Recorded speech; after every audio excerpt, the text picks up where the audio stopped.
Bismillahirrahmanirrahim. Assalamualaikum warahmatullahi wabarakatuh. Waalaikumsalam warahmatullahi wabarakatuh. Alhamdulillahirabbil alamin wa bihi nasta'in ala umurid dunya waddin. Wassalatu wassalamu ala asrofil anbiya'i wa mursalin wa ala alihi wa sahbihi ajmain amma ba'du. Yang pertama-tama, marilah kita panjatkan rasa puja dan puji syukur kita atas kehadirat Allah Subhanahu wa taala, yang mana dialah yang telah memberikan kita nikmat taufik hidayah, nikmat kesehatan, sehingga kita dapat melaksanakan pembahasan mengenai modernization education pada siang hari ini yang berbahagia. Dan tak lupa kita panjatkan sholawat serta salam terhadap Nabi Muhammad SAW, yang mana beliaulah yang memberikan kita petunjuk dari jalan yang gelap menuju jalan yang terang benderang, yakni ad-dinul Islam. Teman-teman, kalian tahu nggak sih apa yang dinamakan dengan media pembelajaran? Apa itu?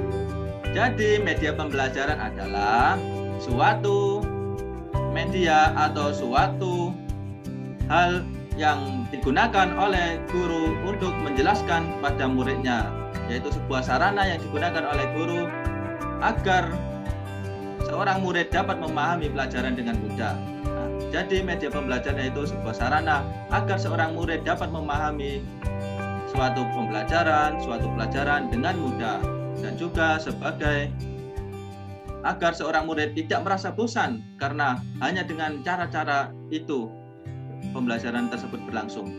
Maka kita dari kelompok 4 yang terdiri dari saya sendiri yang bernama Riki Satria, kemudian teman saya yang pertama yaitu Najwa Dalia, yang ketiga yaitu Ani Latifah, yang terakhir yaitu saudara Ahmad Hidin Hajib.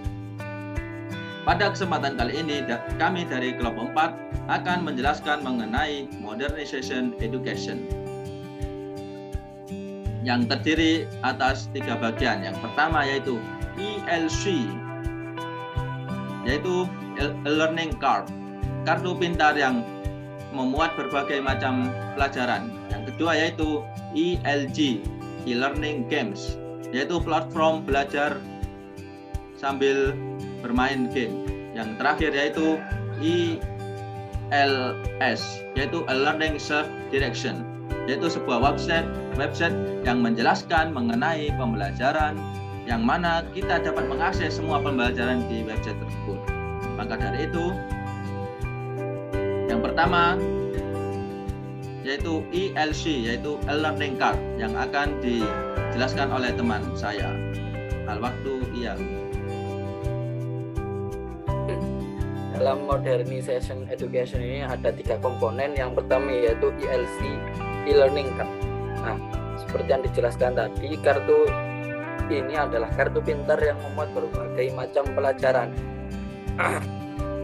Jadi semacam e-learningnya kampus. Di sana itu ada berbagai mata pelajaran guna sebagai tempat untuk mengumpulkan tugas, untuk refleksi materi pelajaran. Dan kalau dalam tingkatan SMP, SMA atau bahkan SD itu akan disediakan semacam rangkuman di dalamnya mengenai pelajaran-pelajaran yang telah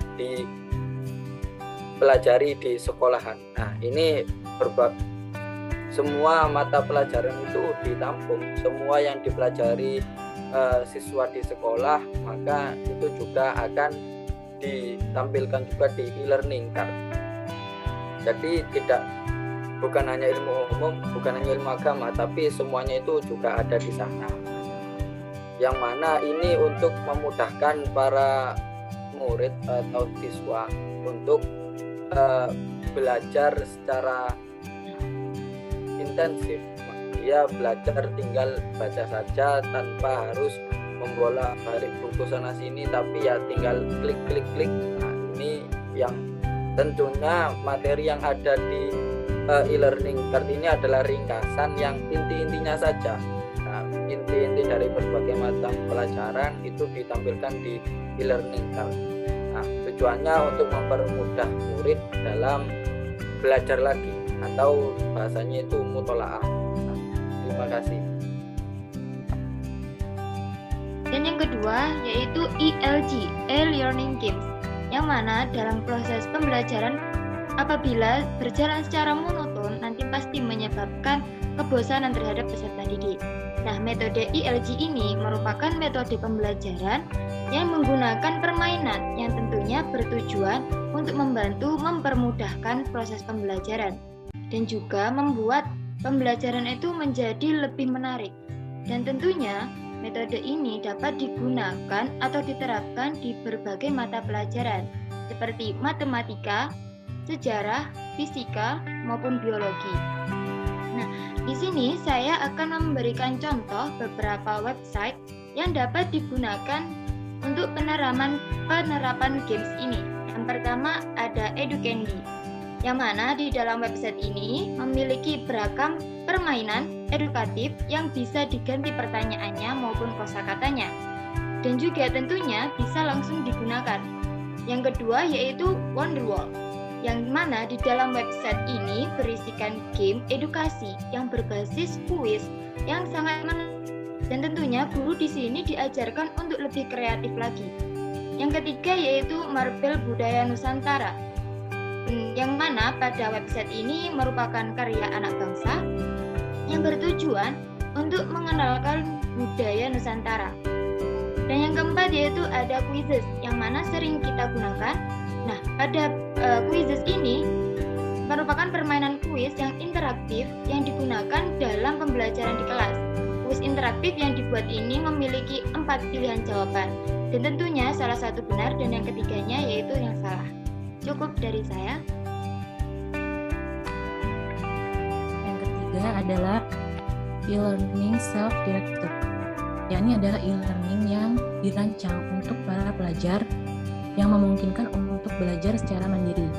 Nah, makna di definisi ini memberikan kesempatan kepada para peserta didik untuk menentukan tujuan belajar, merencanakan proses belajar, menggunakan sumber-sumber belajar yang dipilih, dan melakukan kegiatan-kegiatan untuk mencapai tujuan belajar.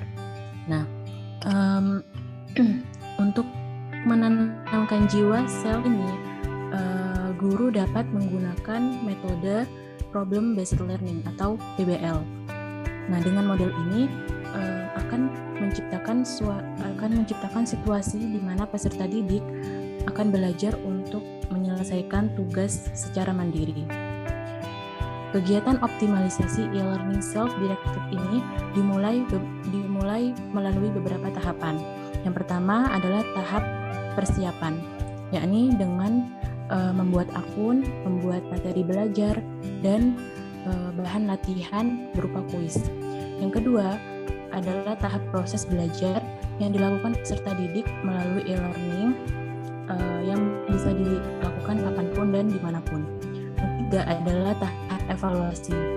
Tahap evaluasi ini memudahkan seorang guru dalam melakukan kegiatan monitoring, di mana guru dapat melakukan evaluasi untuk masing-masing unit dan kuis yang telah dikerjakan oleh peserta didik. Baik, mungkin cukup sekian dari kami, kurang lebihnya kami mohon maaf. Akhirul kalam, wassalamualaikum warahmatullahi wabarakatuh.